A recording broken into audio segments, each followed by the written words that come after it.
guys, this week's video is going to be about an easy apple crisp recipe. It's really good. Make sure you subscribe if you haven't already and give this video a thumbs up if you enjoyed it. For this recipe, I'm going to start by cutting my apples. I'm using Honeycrisp apples for this recipe, but if you use smaller or different apples, you would use more.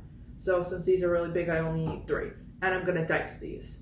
Like just not too small, but enough to give it some flavor. So I'm going to show you guys with one of the apples.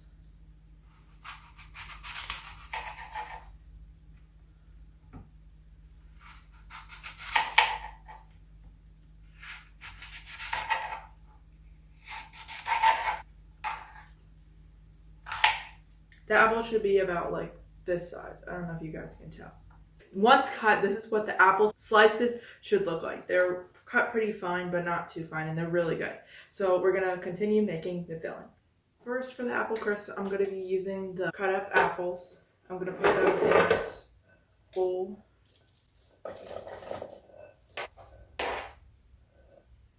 Now I'm gonna be putting in 1.5 tablespoons of granulated sugar.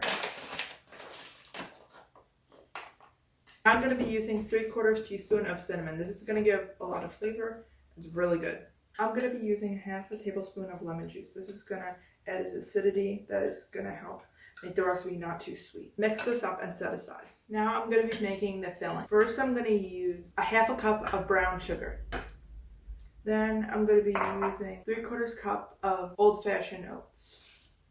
Next, I'm going to use 3/4 cup of white flour. I'm going to be using 1/2 cup of cold cubed butter.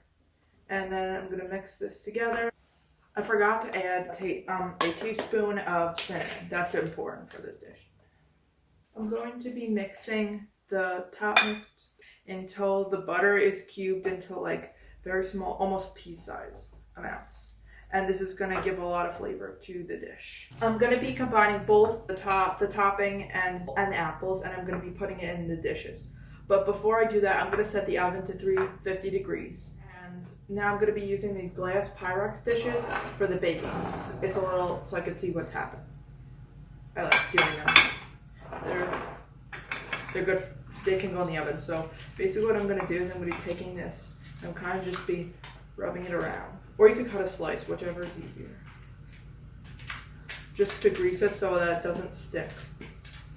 To make it easier, I'm just going to cut a little slice this big. I'm going to be rubbing it and greasing it inside the pan. I'm going to be using for both. I'm using 7x5, but you could really use any different size. Doesn't matter. I'm going to be now putting in the topping and the apples. So I'm going to be taking a little bit of the apples, this is the apple one we did first. I'm going to be putting it inside both dishes, an even amount. I'm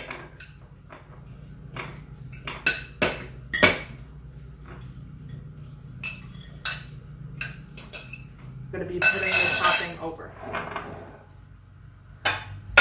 So this is going to caramelize inside the oven. It's going to be really good. I'm taking a spoon and I'm going to be laying it on top evenly.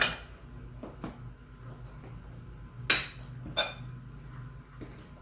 going to taste really good. So you could also use your hands, just sprinkle it on top.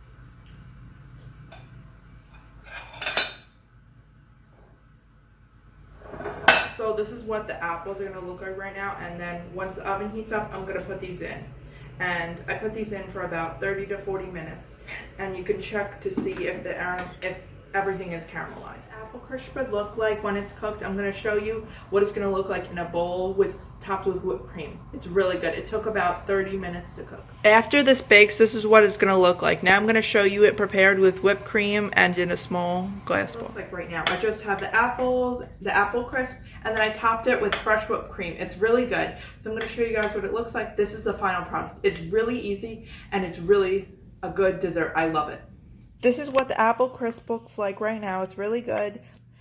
This is the apples and then the whipped cream topped with it. Thank you so much for watching. I hope you guys enjoyed this week's video.